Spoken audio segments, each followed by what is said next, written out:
Pessoal, vamos falar sobre a situação da Ucrânia. Hoje, dia 9 de novembro, são 8 horas da manhã aqui no Rio de Janeiro, 2 horas da tarde lá em Kiev. Todas as regiões da Ucrânia, como vocês podem ver, estão com sirene neste momento, o que indica que hoje nós poderemos ter um ataque russo indiscriminado às cidades ucranianas, mas isso não aconteceu, pelo menos até o momento que a gente grava esse vídeo. Ontem também houve um grande avanço ucraniano aqui na região de Snihurivka. Conseguimos tomar parte da cidade, inclusive os bloggers russos não conseguem contato com as tropas russas que estariam defendendo a cidade para dizer o que está acontecendo, o que significa que provavelmente essas tropas já fugiram de lá, não estão mais lá. Isso é também corroborado pelo fato de que várias pontes na saída da cidade foram destruídas, né? Os russos não iriam destruir as pontes antes de fugirem, né? Hoje cedo também vimos avanços ucranianos em outras regiões aqui de Kherson. Então vamos falar sobre isso, esses assuntos em mais detalhe. Essas notícias foram sugeridas por Gertrudes, Juan de Mariana e várias outras pessoas. Obrigado aí ao pessoal que sugeriu as notícias. Obrigado a você que está assistindo o nosso vídeo. Se você gosta do nosso conteúdo, por favor, deixe o seu like e se inscreva aqui no canal, né? Pois bem, eu vou falar muito pouco sobre os outros pontos da margem da linha de frente, né? Mas não tem muita alteração. O que a gente teve de novidade foram, novamente, os russos bombardeando Sumy e Chernihiv, que são aqui no nordeste da Ucrânia, que não estão participando diretamente da guerra, mas foram bombardeados pelos russos. E continuam os ucranianos repelindo os ataques, as tentativas de avanço russas aqui na região, né? Da mesma forma, aqui em Vuhledar, Pavlivka, também os russos não conseguem avançar. A situação continua a mesma. A gente teve algumas novidades aqui dessa região próxima aqui, de Novomikhailivka aqui, mas também os russos não avançaram aqui. A grande novidade de ontem para hoje é justamente aqui na região de Kherson, mais precisamente na cidade de Snihurivka, que é essa cidade que fica aqui bem na verdade, ela não fica, isso até é um erro que eu cometi no vídeo de ontem, ela não fica no Oblast de Kherson, fica na região, né? Fica próxima a Kherson, mas repara, essa linha tracejada que vocês estão vendo aqui é a divisa entre os oblastes, ou estados, né? Oblast é o nome que eles usam lá para estados, e os estados de Kherson e Mykolaiv, né? Então, na verdade, Snihurivka é uma cidade do Oblast ou estado de Mykolaiv, que tem a capital essa outra cidade aqui, mas essa região toda aqui está também em poder dos russos, como toda essa região aqui em Kherson, né? Então a gente acaba associando a Kherson porque é tudo no mesmo local ali, mas essa cidade é uma cidade importante, a gente já explicou. Ela é importante por quê? Porque ela é o principal elo ferroviário entre Kherson e Kozatsk, né, que é aqui próximo a Nova Kakhovka. Os russos gostam muito de usar trem. E o que a gente tem de novidade aqui é justamente que os ucranianos avançaram ontem na cidade e aparentemente a linha até o final do dia de ontem era justamente o que está apontando aqui no mapa. Ou seja, a linha de trem. Isso daqui já é com um avanço, tá? Os russos tinham mais área aqui para cima. Os ucranianos conseguiram chegar até a linha de trem, tomar parcialmente essa região ferroviária aqui de Snihurivka. Isso significa que eles já estão com um pé dentro da cidade, a cidade está contestada, e como a gente vai ver mais adiante, é possível que eles já tenham até abandonado a cidade, os russos, né?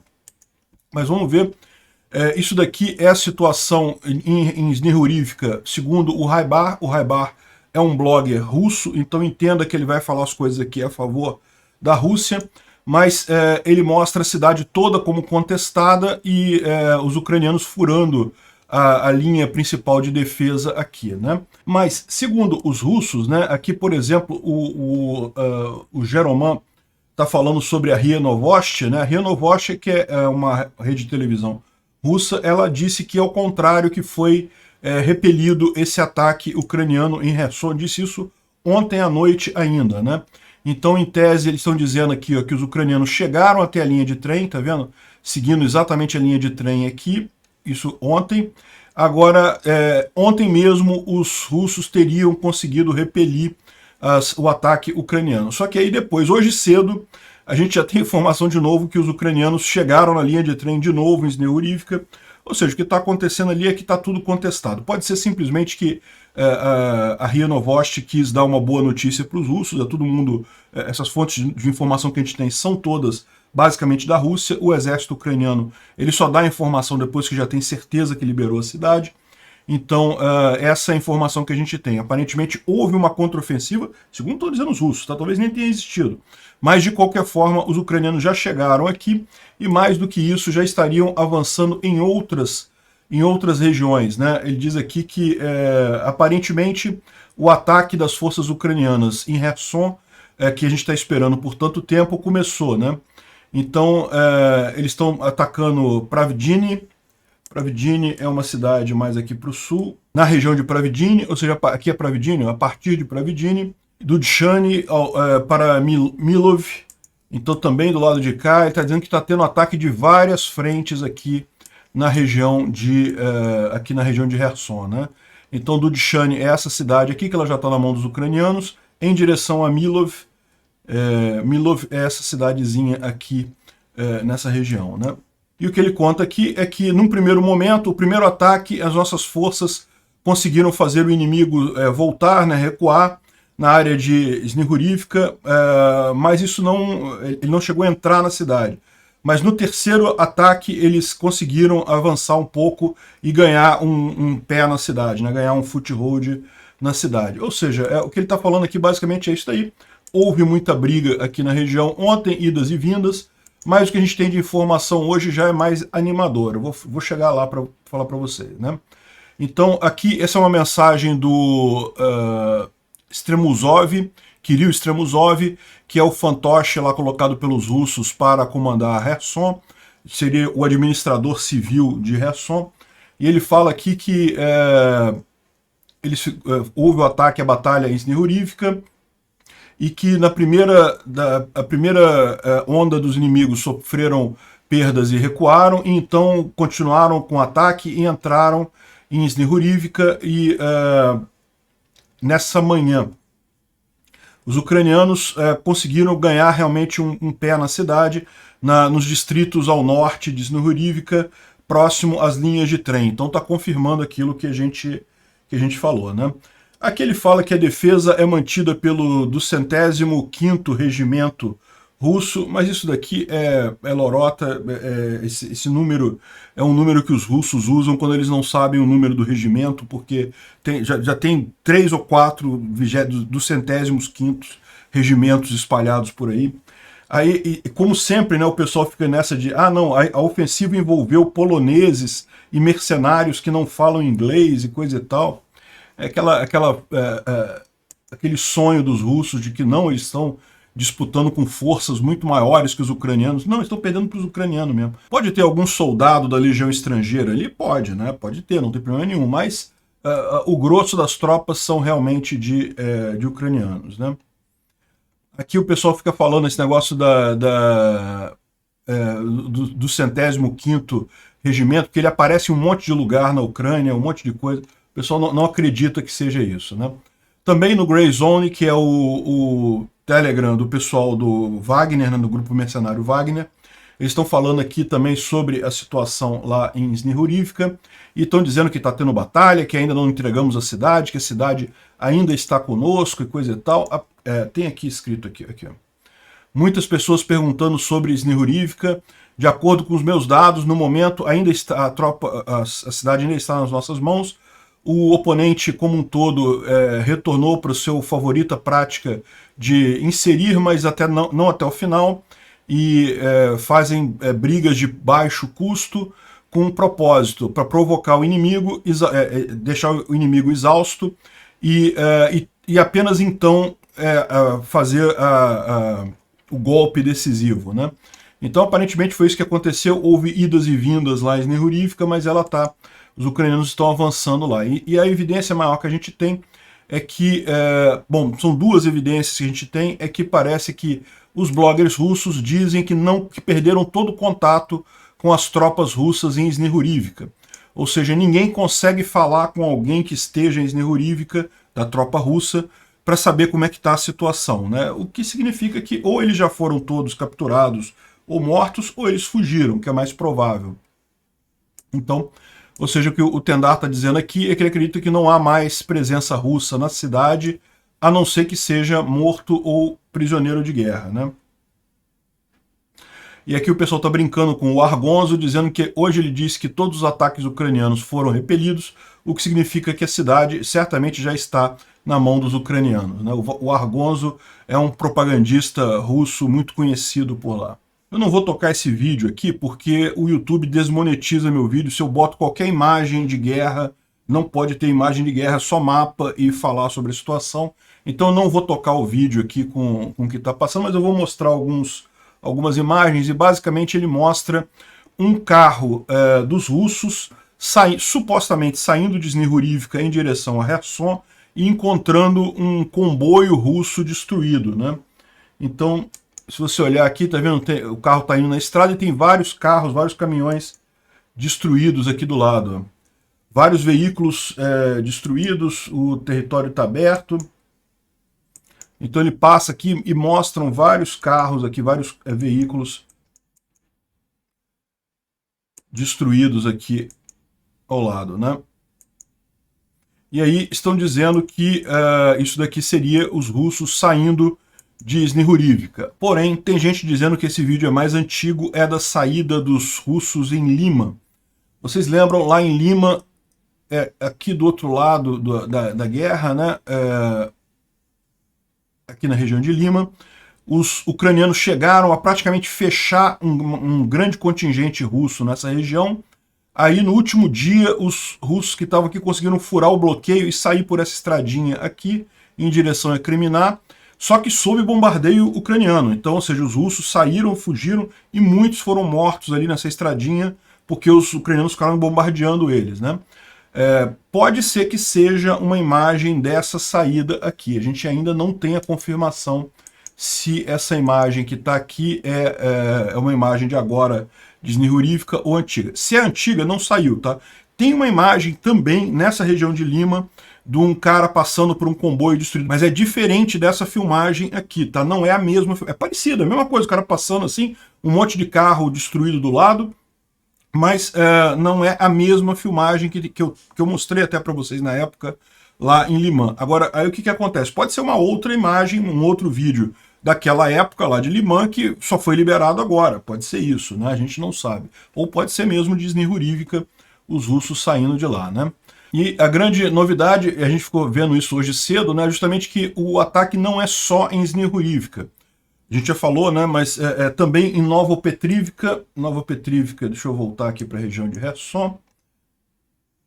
Novopetrivka é essa cidadezinha aqui do lado de Snihurivka. Então os ucranianos também conseguiram atravessar esse canal de irrigação. Essas marcas aqui que vocês estão vendo são canais de irrigação, tá? Essa região toda aqui é uma região de agricultura, então eles têm vários canais de irrigação. E essa cidade aqui estava nas mãos dos russos, e parece que os ucranianos também conseguiram avançar aqui nessa cidade, ocupar uma parte dela, né? E a outra informação que a gente tem, né? Qual é a dica que a gente tem que os russos realmente abandonaram Snihurivka? Primeiro é que ninguém consegue falar com os russos que estariam em Snihurivka. Não conseguem contato com eles. Pode ser que não tenha mais nenhum lá. E outra coisa foi isso daqui. Várias pontes foram destruídas na saída de Snihurivka em direção a Kherson. Então, isso pode indicar de fato que, veja, não faz sentido você explodir ponte se aquilo ali está no seu caminho de saída, né? Você explode ponte para trás de você para evitar que o inimigo continue avançando. Então, o que pode ter acontecido aqui justamente tá vendo? As pontes destruídas foram aqui e aqui, ó. Então, o que pode ter acontecido exatamente é que os russos, saindo aqui de Snihurivka, continuaram avançando aqui em direção a Kherson, ou em direção a outras cidades aqui do lado da margem esquerda do rio Ingulets. Esse aqui é o rio Ingulets. E daí destruíram as pontes que dariam passagem para evitar que os ucranianos fossem atrás deles, né? É a coisa mais lógica. A gente não tem confirmação disso, mas realmente tem um monte de ponte destruída ali, ó. E não foram só essas, não. Tem mais umas pontes menores, tá vendo? Ponte de madeira. Olha só, um monte de ponte que também foi destruída até em cidades menores, né? Eles estão falando aqui tinha sido destruído no dia 4 de novembro, eu falei para vocês uma ponte de pedestre que foi destruída ali em Snihurivka, já estava destruída antes. Agora a que foi destruída, essa outra, é essa daqui. Aqui tem mais pontes destruídas, essa daqui mais ao sul ainda. Essa daqui é essa ponte aqui, ó, bem aqui embaixo, em Darivka. Bem aqui embaixo mesmo, e também foi destruída essa ponte. Essa ponte aqui é curiosa, porque os ucranianos bombardearam ela no passado para evitar justamente a movimentação de carga dos russos aqui, né? Mas os ucranianos tomaram cuidado de jogar as bombas, mas mantendo a estrutura da ponte. Depois seria relativamente fácil de consertar a ponte, mas pelo visto, do jeito que está aqui, ó, os russos agora acabaram de demolir a ponte completamente. É aquela história que a gente já está sabendo, os russos sabem que vão perder essa região, eles não vão deixar a infraestrutura para os ucranianos usarem. Os ucranianos vão ficar sem a infraestrutura por lá, né? Aqui tem uma lista de todas as pontes que foram destruídas ontem. De ontem para hoje, tá? Algumas delas foram destruídas agora cedo. Esses quadradinhos amarelos aqui são pontes que já tinham sido destruídas antes, algumas delas pelos próprios ucranianos, né? Aqui Antonivka, Nova Kakhovka. Mas aqui, ó, repara, teve várias pontes. Deixa eu tirar minha cabeça daqui. Teve essas duas aqui do lado de cá, teve também a Darivka, Tcherhinka, Novokairi, Milov. Todas essas pontes aqui foram destruídas, além daquelas duas aqui, e a ponte de pedestre que também foi destruída ali em cima, perto de Snihurivka, né? Ou seja, realmente os russos tiraram o dia para destruir ponte, o que pode indicar realmente uma saída deles ali da região. Mas não foi só essas daqui não, ainda teve mais duas aqui, ó, próximo aqui em Soldatsky e Miroliubivka, que são mais aqui nessa região mais para cá. Soldatsky e Miroliubivka, que são nessa região aqui, também tiveram pontes destruídas aqui de ontem para hoje, né? Ou seja, isso pode ser de fato uma indicação de que os russos estão fugindo de Snihurivka, ou pode ser o plano maior dos russos. A gente sabe, eles já estão abandonando essa região de qualquer forma, então estão destruindo as pontes. Já estava programado destruírem as pontes mesmo para saírem da região. Pode ser uma das coisas, pode ser as duas coisas ao mesmo tempo também, não tem nada que impeça das duas coisas estarem acontecendo ao mesmo tempo, né? Os ucranianos testaram as tropas russas aqui em Snihurivka e verificaram que eles já estavam saindo mesmo e foram avançando, né? Lembra que havia uma data que estava circulando por aí, que dia 10 de novembro, ou seja, amanhã, seria o deadline para os russos saírem dessa região. A gente não sabe, isso não é oficial, mas é uma possibilidade, né? Então, muitas pontes mesmo destruídas aqui nessa região ali de Kherson. Uma outra informação aqui do Tendar é que, de acordo com reportes de locais, ou seja, de pessoas que moram na região, os russos começaram a abandonar Novokairi e Milov, no rio de Dnipro, né? Deixa eu mostrar para vocês onde é que é. Isso daqui é justamente nesse fronte aqui. Lembra, em Dudchany os ucranianos estão aqui. A gente sabe que eles já avançaram mais do que isso, mas por hora essa daqui é a linha assegurada, né, garantida, e os russos estão principalmente aqui em Milov e Novokairi, né? É lógico, essa região aqui forma uma espécie de uma península aqui dentro do rio. Não teria como defender essa coisa, que se os ucranianos estão chegando aqui, é certo que os russos têm que sair daqui o quanto antes, até porque a gente viu que duas das pontes que foram destruídas foram justamente essas pontes aqui sobre esses braços do rio aqui, né, do Dnipro. Essas cidades que estão aqui nessa região, isso aqui em tese é no man's land, né, é frente de batalha, mas a gente sabe que os ucranianos já estão bem mais avançados do que Dudchany aqui, é possível que já tenham acesso a essas cidades aqui, né? O Vitor está acrescentando uma mensagem aqui que eu acho que é importante, que é o fato de que tem que tomar cuidado com as informações vindas de Snihurivka, porque é uma cidade que é muito mais importante para os russos do que para os ucranianos. Para os ucranianos, lógico, eles querem tomar a cidade, mas é aquela ideia, né? Eles sabem que os russos vão ter que sair da região de Kherson inteira, então não tem por que eles apressarem a retomada da cidade nesse momento, causando danos, com morte de pessoas. Então essa tomada pelos ucranianos de Snihurivka pode não fazer muito sentido. Então é preciso ficar com o pé atrás aqui. Por outro lado, os russos, eles sabem que eles não conseguem manter a segurança das tropas deles aqui em Kherson sem Snihurivka. Então, certamente eles vão abandonar, mas vão abandonar no último momento, se for o caso. Então, ele está só apontando isso que é estranho. Pode ser que realmente não tenha nada disso, manter algum ceticismo do que está sendo dito por lá, né? Bom, então isso é a situação ali em Kherson. Vamos ver como é que vai ser a situação aí ao longo do dia. Lembra, Snihurivka, muita gente está dizendo que vai ser uma nova Balaklia, né? Balaklia, vocês lembram, é aquela cidade aqui, ó. Balaklia, essa cidade aqui, que foi aquela cidade que era o principal bastião aqui dos russos nessa região de Kharkiv. Também demorou alguns dias para cair a cidade, não caiu rápido. Os ucranianos ficaram batalhando em Balaklia várias vezes até conseguirem tomar a cidade, mas no momento que tomaram a cidade, a coisa toda desabou, porque era o principal ponto de defesa dos russos aqui na região. Os ucranianos rapidinho chegaram aqui ao rio Oskil e retomaram toda a região de Kharkiv, né? E o que eles estão dizendo é que muito provavelmente Snihurivka seria a Balaklia de Kherson.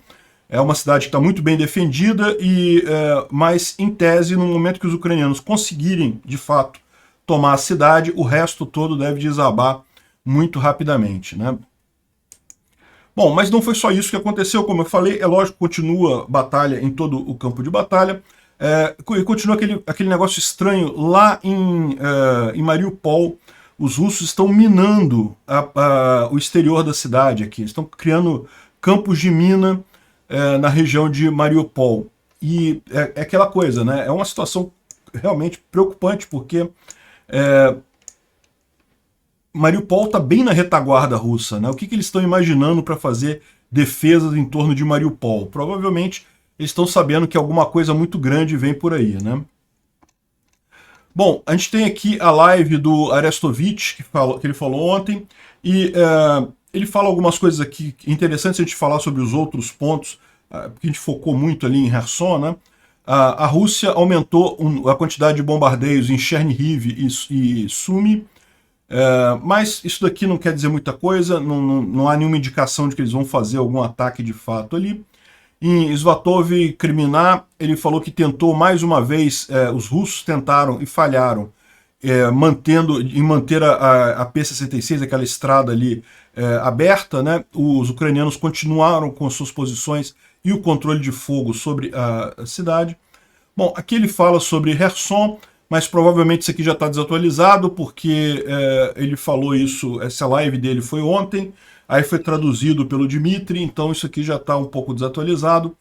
Ele fala sobre a questão da mobilização, que realmente ajudou os russos, mas não o suficiente para fazer uma diferença, para permitir que os russos passem ao ataque, né? E a visão dele, a gente já falou sobre isso ontem, né, que eles estão comprando tempo com corpos de russos. Isso vai acabar dando problema. Parece, segundo ele, que o Putin não vai para o G20 e o Zelensky vai participar via teleconferência, né? E ele está falando aqui sobre as eleições de midterm americanas. A gente vai fazer um vídeo específico sobre isso hoje. A gente já tem os resultados e realmente é preocupante para os republicanos, né? Esperava-se uma onda vermelha muito grande, esperava-se muitos republicanos eleitos e não foi isso que aconteceu. Está arriscado até os republicanos perderem de vez o Senado fica todo para os democratas, né? Curiosamente, a gente não sabe se tem ligação uma coisa com a outra, mas curiosamente, os republicanos favoráveis à guerra na Ucrânia, favoráveis à ajuda americana para o exército ucraniano, conseguiram se reeleger na maior parte das vezes, conseguiram suas cadeiras na maior parte dos lugares. Porém, aqueles republicanos mais ligados ao Trump e republicanos que são contrários ao financiamento da guerra acabaram perdendo cadeiras que se esperava que eles ganhassem, né? Então, não se sabe se esse foi um fator decisivo no final das contas, mas de qualquer forma é uma boa notícia para a Ucrânia. Ou seja, os republicanos que foram para o Congresso são aqueles favoráveis à Ucrânia. E, lógico, tem um ou outro que é contrário, mas é uma minoria, não vai fazer diferença, né? Uma informação interessante, parece que o Papa está envolvido em negociação de troca de prisioneiros, e é por isso que ele tem adotado uma postura neutra de não falar a favor da Ucrânia e coisa e tal. Se ele está negociando com a Rússia para a questão de prisioneiros de guerra, faz sentido ele manter neutralidade nesse caso. Se for isso, ponto para o Papa Francisco na visão dele. Mas, assim, aparentemente, isso seria a explicação da coisa, né? Se for isso, é ótimo, excelente. A Rússia já está pedindo negociações através dos canais diplomáticos e em poucos meses a gente deve ver o Kremlin implorando publicamente por negociações, né? O Igor Girkin, aqui que não é o Igor Girkin conhecido criminoso de guerra, está falando aqui que o Mikhail Zhukov, que é um dos altos cargos lá da República, entre aspas, de Donetsk, foi morto na Batalha de Vuhledar, né? Aquela batalha que a gente estava mencionando, que matou o pessoal, 300 marines do 155ª Brigada, né? Mais uma morte significativa russa aí nessa história. Bom, o Instituto para o Estudo da Guerra está falando aqui sobre a questão dos drones iranianos. A gente tem algumas informações sobre negociações entre a Rússia e o Irã nesse negócio de envio de drones e mísseis e coisa e tal. E o grupo Wagner continua exagerando os ganhos territoriais deles em Donbás para tentar se distanciar do resto do exército, para dizer que eles são efetivos, ao contrário do resto das forças russas, mas a verdade é que não estão conseguindo grande eficiência também não, né? Como a gente viu, toda aquela região de Bakhmut continua parada já há bastante tempo. Bom, aqui é uma imagem de um memorial ao soldado soviético na Eslováquia, que foi derrubado ontem, mais um que está sendo derrubado, né? O pessoal até brinca que nessa região ali da Alemanha, Eslováquia, República Tcheca, aquela região toda ali, esse tipo de coisa pode parecer pouco importante, mas isso mostra a destruição do soft power russo na região, né? Ainda tinha muita gente que, embora não fosse apoiadora direta da Rússia, via a Rússia com simpatia. E hoje em dia não tem mais ninguém vendo a Rússia com simpatia.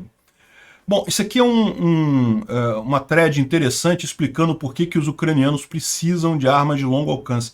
Essa grande briga, né, os ucranianos estão tentando convencer o Biden a fornecer o ATACMS, que é aquele míssil do HIMARS de mais longo alcance, e ele dá como exemplo, por exemplo, a base de Chapinka. A base de Chapinka fica aqui embaixo. Por que os russos estão usando essa base? Eles usavam antes Nova Kakhovka, só que aqui agora é muito fácil para os ucranianos usarem o HIMARS por aqui. Então eles simplesmente moveram as bases dele um pouco mais para trás, né? E mesmo quando os ucranianos tomarem essa região aqui, Chapinka vai estar no range para ser atingido por HIMARS. Mas aí o que eles vão fazer? Eles vão atravessar mais para cá, vão botar aqui em Henichesk ou em algum lugar por aqui, fazendo bases ainda mais distantes para evitar o ataque de HIMARS ucranianos, né? A solução para isso seria o ATACMS, porque o ATACMS permitiria que os ucranianos atingissem toda a região de guerra, então não haveria nenhuma possibilidade dos russos se esconderem na distância, né?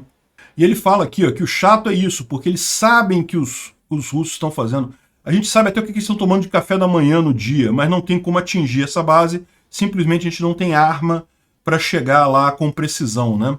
Dá para ver que realmente é uma base enorme, aqui um monte de caminhão, um monte de depósito, helicópteros.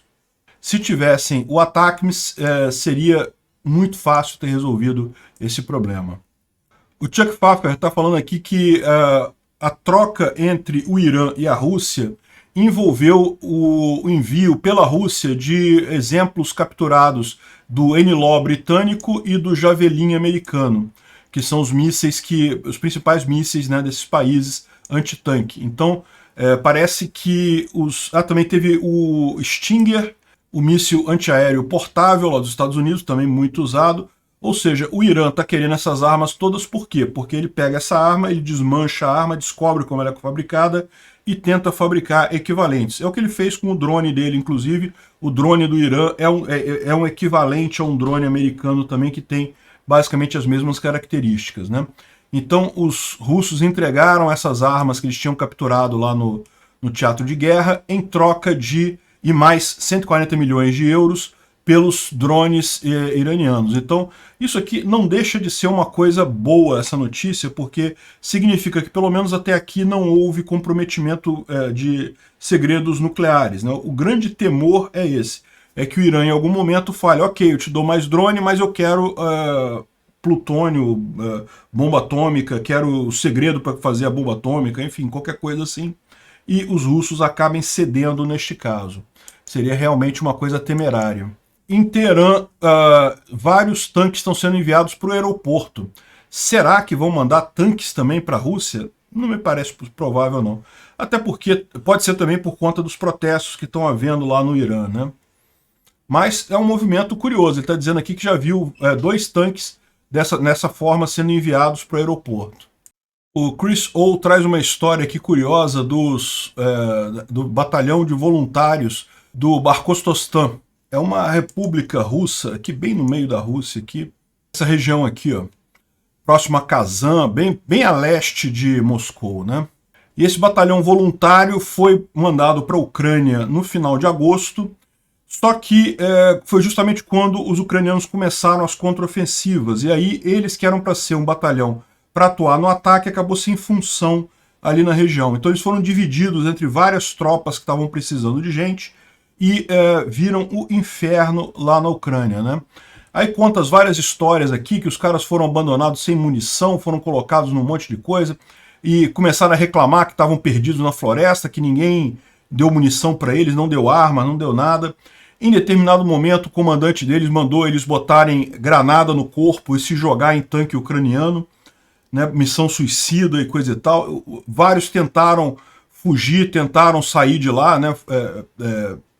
Se recusaram, né, a lutar, e foram presos. Aí tem a imagem deles na cela aqui, que eles foram presos por estar se recusando a lutar. Enfim, aqui tá um mapa aqui da cidade. Enfim, no final das contas, uma tristeza enorme, e parece que basicamente acabou esse exército lá. Ainda existem alguns poucos espalhados por outras formações, mas toda essa região, todo esse exército voluntário que foi para lá, já não tem mais nem traço deles, né? E aqui é uma outra situação, aqui são mulheres, mães, irmãs de mobilizados, querendo saber aonde estão os filhos, irmãos e maridos, e não conseguem informação. Repara que é outra coisa aqui, né? Aquele batalhão é um batalhão de voluntários, aqui já não é voluntário mais, já é mobilizado, mas mostra bem o grau de problema lá na Rússia que está tendo esse tipo de coisa, o pessoal revoltado com russos morrendo a troco de nada, né? Isso vai acabar causando problemas sérios lá na Rússia. Bom, e só para terminar aqui, o Sean Penn esteve em Kiev ontem, tirou fotos com Zelensky, com outras pessoas, e foi prestar solidariedade à Ucrânia. Obrigado por assistir o vídeo até o final. Além de curtir, compartilhar e se inscrever no canal, considere se tornar patrocinador com valores a partir de R$ 1,99. Clique no botão Seja Membro abaixo para saber as condições e vantagens de patrocinar o canal. Mais informações sobre o nosso projeto, visite nossos sites indicados na tela.